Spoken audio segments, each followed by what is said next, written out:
Hello dear friends, बिल्कुल exam गुरुजी। आज का जो हमारा टॉपिक है इसमें हम पार्ट 4 यानी कि चैप्टर हमारा थर्ड है ये एस्टिमेशन एंड कोस्टिंग का। इसमें हम 60 क्वेश्चन आपके लिए लेके आए हैं। बहुत ही इंपॉर्टेंट क्वेश्चन है। Building planning and by law जो होता है उससे रिलेटेड जितने भी प्रीवियस ईयर में क्वेश्चन पूछे गए वो सारे ही हम इस वीडियो में डिस्कस करने वाले हैं। तो देखिए फर्स्ट क्वेश्चन क्या बोल रहा है। फॉर बिग वर्क या फिर प्रोजेक्ट, हमारे पास बहुत बड़ा काम है या फिर प्रोजेक्ट है, परसेंटेज एस्टिमेटेड कॉस्ट में हम जो एस्टिमेशन लेते हैं purpose of tool and plant के लिए वो कितना हम लेते हैं। तो आपको पता है कि जब भी आप एस्टिमेट तैयार करते हैं उनमें से किसी ना किसी का परसेंटेज रहता है, जैसे कि टूल एंड प्लांट्स का रहता है, लेबर का कॉस्ट रहती है, इलेक्ट्रिफिकेशन कॉन्ट्रैक्टर के प्रॉफिट रहता है, सैनिटरी कॉन्टीजेंसी चार्जेस वगैरह इस तो डिपार्टमेंटल चार्ज होते हैं। तो ये चार्जेस बहुत ही इंपॉर्टेंट होते हैं क्योंकि यहाँ से एग्जाम में क्वेश्चन पूछा जाता ही जाता है। तो देखिए यहाँ पे टूल एंड प्लांट्स के लिए पूछा गया तो 1 से 1.5% हम उसका लेते हैं एस्टिमेटेड कॉस्ट में। ए इस क्वेश्चन में हमारा आंसर हो जाएगा। अगला क्वेश्चन देखिए, what do you mean by contingency in deposit work. Contingency जो होती है उसका क्या मीनिंग होता है, सिंपली हमें ये बताना है।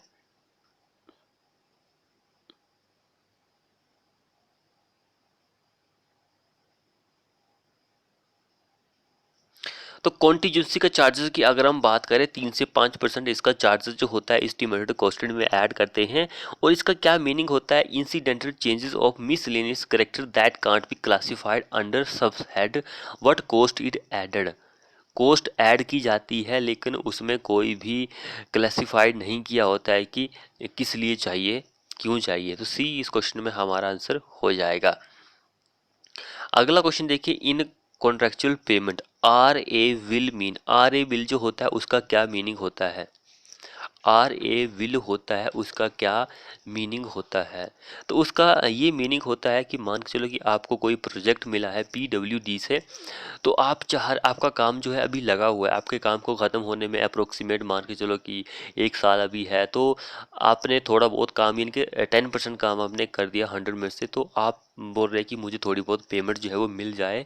तो उस पेमेंट को हम आर ए बिल बोलते हैं जिसका मीनिंग होता है running account bill. Option number D हमारा इस क्वेश्चन में आंसर हो जाएगा। अगला क्वेश्चन देखिए, to key to profitable operation for project cost control is. तो इसका क्या आंसर होगा, तो कीप ये हमारा ए इस क्वेश्चन में आंसर हो जाएगा। नेक्स्ट देखिए, in building of estimation the specification are classified as. Building estimate जो होता है उसमें जो स्पेसिफिकेशन होती है वो क्लासिफाइड होती है एज, किसकी तरह क्लासिफाइड होती है। तो जनरल एंड डिटेल क्लासिफिकेशन ही वहाँ पर आपको शो की जाती है।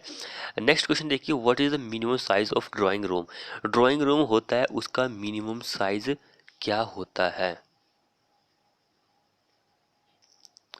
तो ऐसे ही क्वेश्चन जो है बहुत सारे पूछे गए हैं तो वो आगे हम सारे ही डिस्कस करेंगे। जैसे कि यहाँ पे ड्राइंग रूम के लिए मिनिमम साइज पूछा गया कि इतना साइज होना चाहिए, सारे साइज स्क्वायर मीटर में ही है क्योंकि लेंथ इनटू ब्रेड्थ ही होती है, लंबाई और चौड़ाई उसके अकॉर्डिंग ही हमारे किसी भी रूम की डिमेंशन निकलती है। तो जो मिनिमम साइज होता है रूम, ड्राइंग रूम का, वो 16 स्क्वायर मीटर होता है। 16 स्क्वायर मीटर कम से कम होना ही चाहिए। अगला क्वेश्चन देखिए, तो मिनिमम वैल्यू जो होती है rise and trade for industrial building के लिए वो कितना होता है। ये कॉमन क्वेश्चन है, सभी को पता है कि इस क्वेश्चन का आंसर ये होगा। 150 से लेकर 250 mm होता है राइज ट्रेड। अगला क्वेश्चन देखिए, the special treatment provided to plaster wall at their lower level usually in bathroom and WC is called. Special treatment जो हम प्रोवाइड करते हैं प्लास्टर वॉल को, स्पेशल ट्रीटमेंट हम दे रहे हैं लोअर लेवल जो होता है दीवार का सबसे नीचे वाला जो हिस्सा होता है यूजली बाथरूम एंड WC में, उसको हम क्या बोलते हैं। वेरी इंपॉर्टेंट क्वेश्चन है तो हम उसको डैडो बोलते हैं। डी बी हमारा इस क्वेश्चन में आंसर हो जाएगा, डैडो। अब नेक्स्ट क्वेश्चन देखिए, what is the minimum size of kitchen. Kitchen का साइज क्या होगा मिनिमम। क्वेश्चन बहुत ही इंपॉर्टेंट है। तो किचन का साइज भी स्क्वायर मीटर में ही होता है। तो ये चीज़ भी आपको याद रखनी है। किचन के मिनिमम साइज की अगर हम बात करें तो वो 8 होता है। किचन के लिए 8 होता है, लेकिन ड्राइंग रूम के लिए 16 होता है, उसका डबल। नेक्स्ट देखिए, dash is an offer in writing for executing certain specified work. तो क्या आंसर रहेगा? बिड, कॉन्ट्रैक्ट, टेंडर या फिर advertisement. Dash is offer in writing for executing certain specified work, तो उसको हम टेंडर बोलते हैं। सी हमारा इस क्वेश्चन में आंसर हो जाएगा। जिसने अभी तक चैनल को सब्सक्राइब नहीं किया वो सब्सक्राइब करें और साथ में बेल आइकन को दबा लीजिए।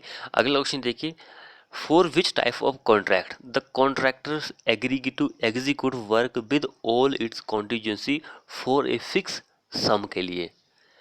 तो क्या आंसर होगा इसको? तो उसको हम बोलते हैं लम सम। लम सम।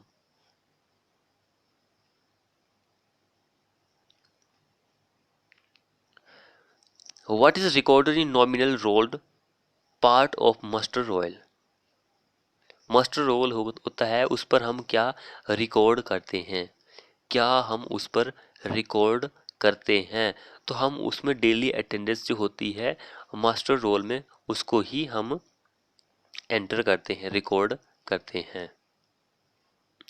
अगला क्वेश्चन देखिए, the cost which include royalty, licence fees, some kind of taxes, initial expansion etcetera. तो हम उस कोस्ट को क्या बोलते हैं? जिस कोस्ट में ये सब कुछ इंक्लूड होता है, शामिल होता है, तो उस कोस्ट को हम फिक्स इनडायरेक्ट कॉस्ट बोलते हैं। फिक्स इनडायरेक्ट कॉस्ट बोलेंगे। सी हमारा इस क्वेश्चन में आंसर हो जाएगा। अगला क्वेश्चन देखिए, the person who takes lease is known as. एक ऐसा आदमी जिसने लीज ली हुई है, उसको हम क्या बोलते हैं? उसको हम लीज ही बोलते हैं। डी हमारा इस क्वेश्चन में आंसर हो जाएगा।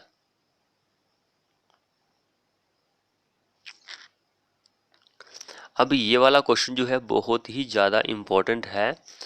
An important property which and earthquake resistance construction must process is. Earthquake resistance जब आप कंस्ट्रक्शन करते हैं तो उनमें से एक प्रॉपर्टी जो होती है बहुत ही इंपॉर्टेंट रोल प्ले करती है। तो इन चारों में से कौन सी ऐसी प्रॉपर्टी है? फ्लेक्सिबिलिटी, डक्टिलिटी या फिर ब्रिटलनेस या फिर ऑल ऑप्शन आर करेक्ट। कौन सा आंसर रहेगा?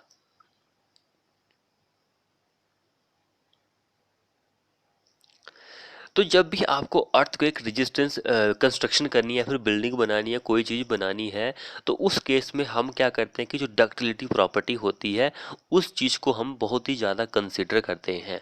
जितनी ज़्यादा डक्टिलिटी होगी उतना ज़्यादा हमें अर्थक्वेक को रजिस्ट करने की प्रॉपर्टी मिलती है। अगर डक्टिलिटी कम होगी तो उस केस में क्या होता है कि हमारा जो स्ट्रक्चर होता है उसको बहुत ही ज़्यादा नुकसान मिलता है। तो इस क्वेश्चन में हमारा बी आंसर हो जाएगा। इस चीज़ को आप याद रखिए क्योंकि ये क्वेश्चन जो है हिमाचल प्रदेश जेई के एग्ज़ाम में पूछा गया है। अगर किसी का एचपी जेई के लिए एग्ज़ाम है या फिर किसी और जेई के लिए भी एग्ज़ाम है तो वहाँ पर ये क्वेश्चन पूछा जाएगा। अगला देखिए, the context of earthquake analysis, the top story of a building are subjected to. Contracts of earthquake analysis जो होता है उसमें टॉप स्टोरी जो होती है बिल्डिंग की वो सब्जेक्टेड होती है किसके? तो वो लार्जर फोर्स जो होती है उस पर वेस्ट होती है, सब्जेक्टेड होती है। सी हमारा इस क्वेश्चन में आंसर हो जाएगा। नेक्स्ट देखिए, the most appropriate technique term used for building that uses some sun energy from the heating and cooling of living spaces is called. उसको हम क्या बोलते हैं? तो उसको हम सोलर पैसिव बोलते हैं। यहाँ पे बोल रहा था कि एक ऐसी टेक्निकल टर्म जिसको हम यूज कर सकते हैं बिल्डिंग के लिए जो कि सन की एनर्जी से रूम को हीट एंड गर्म करने के लिए यूज किया जाता है। तो सोलर पैसिव होती है वो टेक्निक। बी हमारा इस क्वेश्चन में आंसर हो जाएगा। अगला क्वेश्चन देखिए हमारे पास क्या है, most appropriate term use for amount which is issues to subordinate officer so that he could make petty payment of specified nature while executing work under his charge is। तो क्या आंसर रहेगा इस question का? तो इस question का answer रहेगा impressed. सी बिल्कुल ही करेक्ट आंसर हो जाएगा।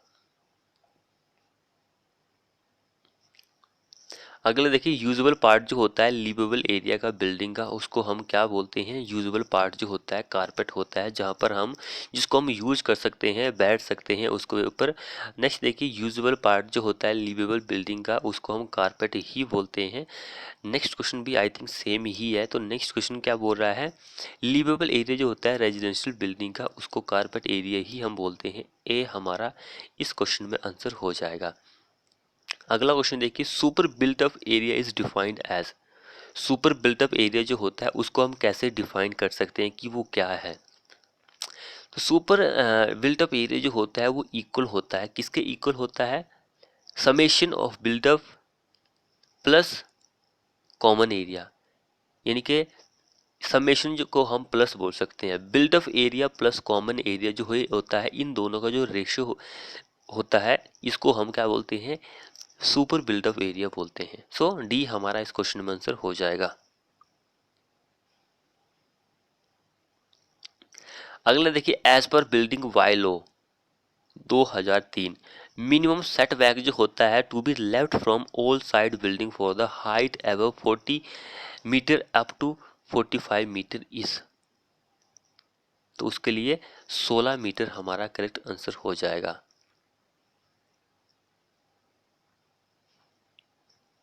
नेक्स्ट देखिए, placing of room adjacent to each other to their relativity utility is called. उसको हम क्या बोलते हैं? उसको हम ग्रुपिंग बोलते हैं। डी बिल्कुल करेक्ट आंसर हो जाएगा। नेक्स्ट देखिए, for delay in completion and for bad work, क्या हो रहा है? डिले हो रही है किसमें? कंप्लीशन, काम को कंप्लीट करने में, या फिर बैड वर्क हो रहा है। The contractor is liable to pay a maximum penalty of an amount equal to. तो ठेकेदार को 10% ऑफ टोटल कॉन्ट्रैक्ट अमाउंट जो होती है, वो पेनल्टी जो होती है वो देनी होती है। ऑप्शन डी हमारा, ये क्वेश्चन बहुत ही इंपॉर्टेंट है। कॉन्ट्रैक्टर का प्रॉफिट भी 10% का रहता है अगर वो काम को डिले कर देता है, या फिर वो काम अच्छा नहीं लग करता है, तो डिपार्टमेंट उसके ऊपर 10% का चार्ज जो है पेनल्टी के रूप में लगा सकता है। मैक्सिमम है, मिनिमम कुछ भी हो सकता है। अगला देखिए, अकॉर्डिंग टू हमारे IS code, form work shall be measure in. Form work जो होती है उसको हम किस में मेजर करते हैं? तो पिछले वीडियो में हमने डिस्कस किया था कि स्क्वायर मीटर में ही हम उसको मेजर करते हैं। अगला देखिए, अकॉर्डिंग टू हमारे इस आईएस कोड के अकॉर्डिंग, मेटल शीट रूफिंग जो होती है डिस्क्राइब इन टर्म ऑफ। तो मेटल शीट जो होती है रूफिंग के लिए, उसको हम कौन सी टर्म में डिस्क्राइब करते हैं? उसको भी स्क्वायर मीटर में ही हम डिस्क्राइब करते हैं। नेक्स्ट देखिए, area cover by building immediately above the plinth level is called. जो एरिया कवर किया जाता है बिल्डिंग के द्वारा इमीडिएटली प्लिंथ लेवल के ऊपर, उसको हम क्या बोलते हैं? प्लिंथ लेवल के ऊपर, तो उसको बिल्ट अप एरिया बोलते हैं। प्लिंथ लेवल के ऊपर जो होता है वो बिल्ट अप एरिया ही होता है।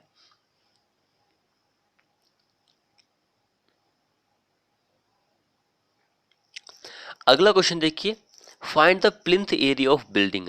हम हमें क्या फाइंड आउट करना है? प्लिंथ एरिया जो है बिल्डिंग का वो फाइंड आउट करना है। If the building has up area, built up area जो होता है 250 मीटर स्क्वायर है, with a court yard area जो है हमारे पास वो भी स्क्वायर मीटर है। देखिए, स्क्वायर मीटर में सारी वैल्यू स्क्वायर मीटर में दी गई है। तो हमारे पास कोर्ट यार्ड एरिया यानी कि आंगन का एरिया जो है 5 × 6 है। अब कितना स्क्वायर मीटर आएगा? 6×5 = 30 स्क्वायर मीटर आ गया। हमारे पास बिल्डअप एरिया जो है वो कितना दिया गया है? 250 मीटर स्क्वायर दिया गया है। ये बिल्डअप एरिया है।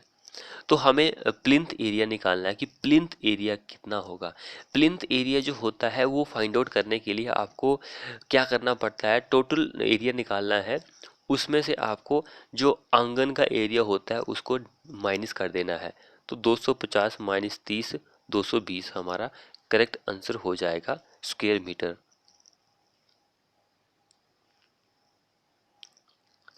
अगला देखिए, which of the following areas include in the plinth area of the building. Plinth area जो होता है बिल्डिंग का, उसमें से कौन सा इसमें से इंक्लूड होता है?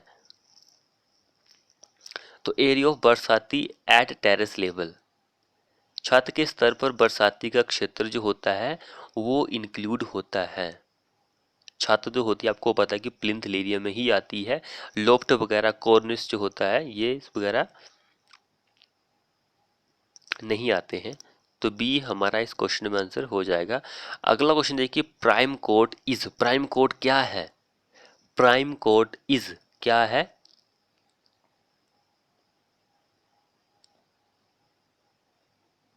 तो प्राइम कोट जो होता है actual cost of article eight shop, दुकान में वस्तु की वास्तविक लागत जो होती है उसको ही प्राइम कोट हम बोलते हैं।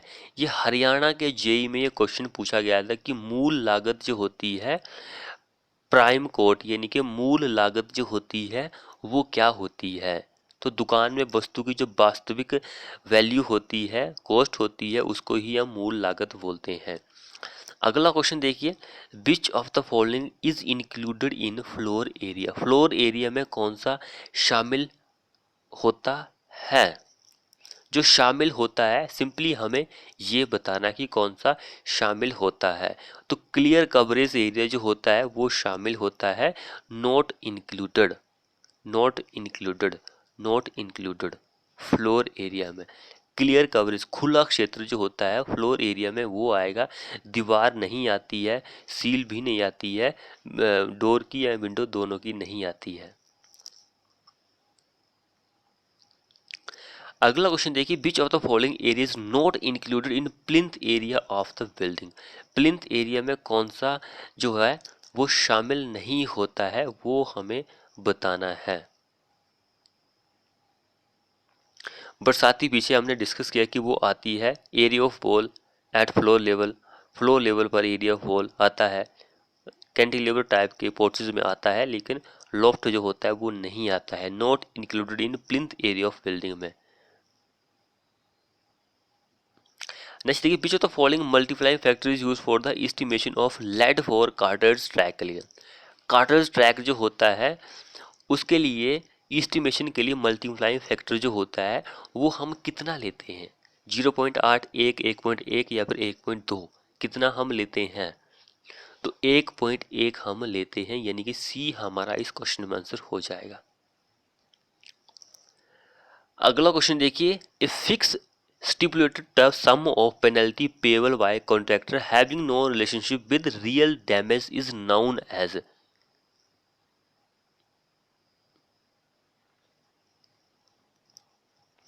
तो क्या आंसर रहेगा इस क्वेश्चन का? तो उसको हम लिक्विडेटेड डैमेज बोलते हैं। लिक्विडेटेड डैमेज हम उसको बोलते हैं। एक चार्जेस होता है कॉन्ट्रैक्टर के द्वारा, पेनल्टी पे की जाती है, उसको लिक्विडेशन डैमेज हम उसको बोलते हैं। अगला क्वेश्चन देखिए, a document containing detail description of all item of work what their quantity are not mention. Quantity जो दी गई है वो मेंशन नहीं है, लेकिन डिटेल डिस्क्रिप्शन दिया गया है सभी आइटम का, together with their current rates, उसको हम शेड्यूल रेट्स बोलते हैं। शेड्यूल्स रेट्स हम उसको बोलेंगे। बी हमारा इस क्वेश्चन में आंसर हो जाएगा। अगला देखिए, what is the least window opening for 30 metre inside volume of the room. What is the least window opening for 30 metre cube होगा यहाँ पे, inside volume of the room. तो 1 आंसर हो जाएगा मीटर स्क्वायर, हमारा डी आंसर होता है।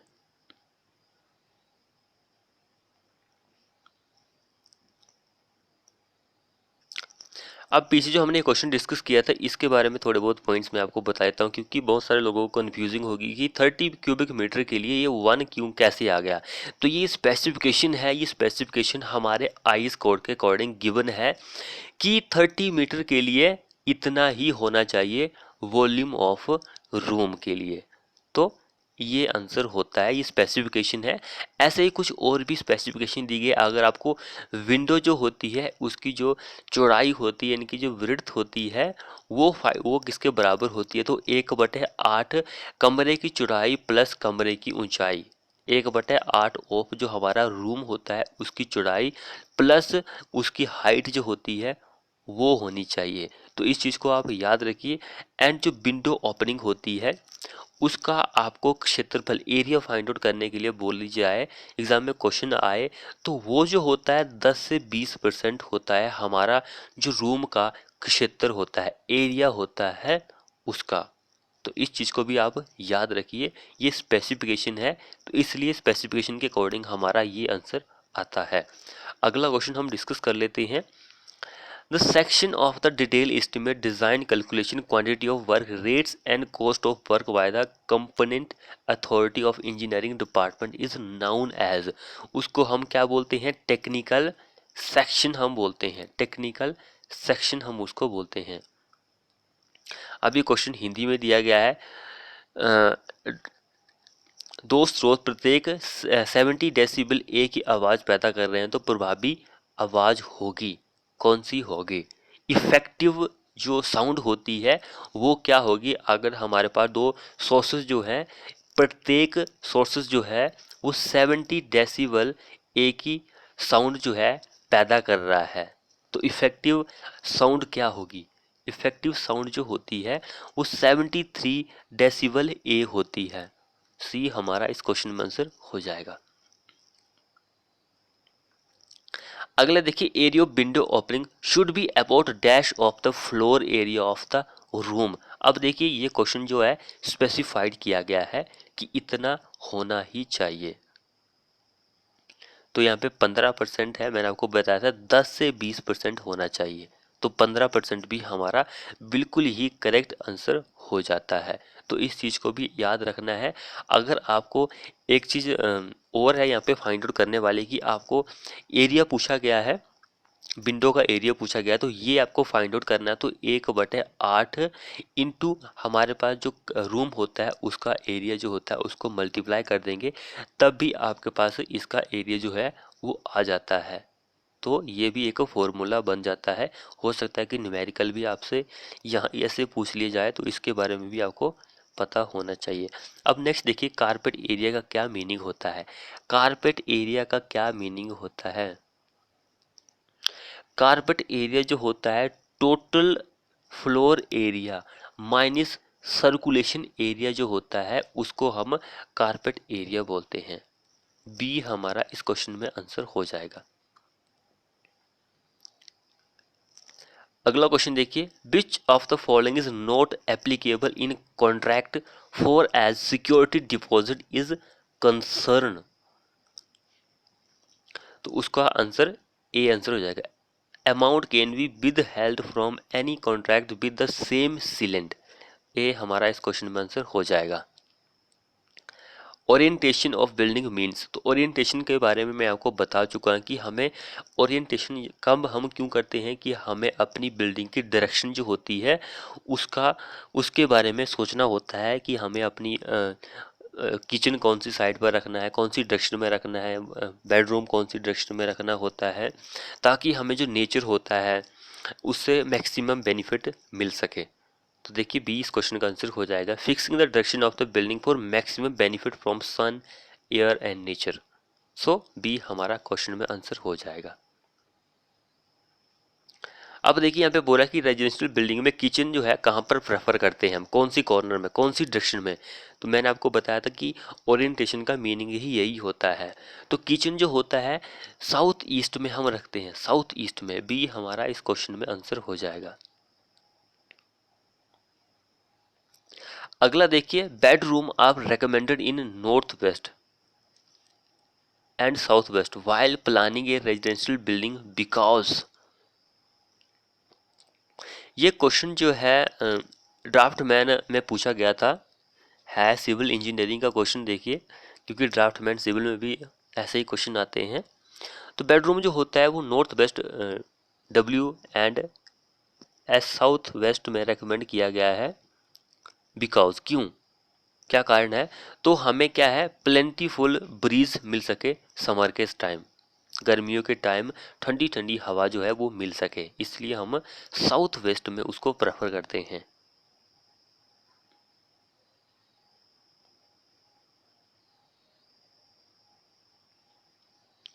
अगला देखिए, minimum window area in any habitable room is dash of the room area. Minimum window area जो होता है वो कितना होता है, 10% होता है, मैक्सिमम 20% होता है, 10 से 20 तक होता है। अगला क्वेश्चन देखिए, in analysis of rate the profit for contractor is generally taken as. 10% मैंने आपको बताया था, 10% ही होता है, पेनल्टी भी 10% ही होती है, इस चीज़ को भी आप याद रखिएगा। अगला क्वेश्चन देखिए, which of the following does not represent an activity. कौन सा यहाँ पर एक्टिविटी को रिप्रेजेंट नहीं करता है, ये हमें बताना है। एक्टिविटी को जो रिप्रेजेंट नहीं करता है वो साइट की जो लोकेशन होती है वो नहीं करती है, बाकी सारी एक्टिविटी ही है। अगला क्वेश्चन देखिए, to expel hot air accumulated in a building opening ventilator in wall are provided at। ये आप कहाँ पर प्रोवाइड करते हैं। सो क्या आंसर हो जाएगा हमारे इस क्वेश्चन का। हमारे पास एक बिल्डिंग है, एक बिल्डिंग के अंदर कमरा है, उसमें हवा है, गर्म हवा है, तो उसको आप बाहर निकालना है वेंटिलेशन या फिर किसी ओपनिंग के थ्रू, आर प्रोवाइडेड, तो उसको आप कहाँ पर प्रोवाइड करते हैं, तो just below roof slab. Roof slab के जस्ट बिलो हम उसको प्रोवाइड करते हैं ताकि गर्म हवा बाहर जा सके और फ्रेश हवा अंदर आ सके। वेंटिलेशन को हम लाइट के पर्पज से भी प्रोवाइड करते हैं। अगला देखिए, while submitting a tender contractor is required to deposit some amount with the departmental as a guarantee of tender is known as. उसको हम क्या बोलते हैं, तो हम उसको अर्नेस्ट मनी बोलते हैं। अर्नेस्ट मनी जो होती है उसका परसेंटेज 2% होता है, 2 से 2.5% भी कई बार आपको ऑप्शन में देखने को मिला है, लेकिन मोस्टली 2% ही होता है। अगला क्वेश्चन भी वही है, अर्नेस्ट मनी ही हम उसको बोलते हैं। अगला देखिए, the conception of idea for any construction work is the responsibility of. किसकी रिस्पॉन्सिबिलिटी होती है, तो ओनर की रिस्पॉन्सिबिलिटी होती है आइडिया के को लेकर। अगला क्वेश्चन देखिए, द मिनिमम विड्थ जो होती है to be provided for staircase for educational building. Educational building के लिए आप कितनी विड्थ लेते हैं, तो 1.5 मीटर आप विड्थ लेंगे, यही हमारा करेक्ट आंसर हो जाएगा। अगला क्वेश्चन देखिए, the floor area include the area of balcony up to, तो 50% होता है। अगला क्वेश्चन देखिए, when actual cost of construction plus certain properties pay to contractor then is contract is known as. उस कॉन्ट्रैक्ट को हम क्या बोलते हैं, कॉस्ट प्लस परसेंटेज कॉन्ट्रैक्ट, यही हमारा इस क्वेश्चन में आंसर हो जाएगा। अगला और लास्ट क्वेश्चन देखिए हमारे इस वीडियो का, to consider the construction work as minor work. एक कंस्ट्रक्शन का वर्क है उसको हम माइनर वर्क कंसिडर कर रहे हैं। What is the upper limit, maximum limit जो होती है of the cost of the construction work if the lower limit is 20,000। 20,000 lower limit है, तो अपर लिमिट क्या होती, तो मैंने आपको पिछले वीडियो में बताया था कि माइनर वर्क जो होता है 20,000 से लेकर 1 लाख तक होता है। सी हमारा इस क्वेश्चन में आंसर हो जाएगा। तो फ्रेंड्स, आपको हमारी ये वीडियो कैसी लगी, वीडियो को अपने दोस्तों के साथ शेयर कीजिए। चैनल को सब्सक्राइब नहीं किया है तो फटाफट से सब्सक्राइब करें और साथ में बेल आइकन को दबा लीजिए। मिलते हैं नेक्स्ट वीडियो में।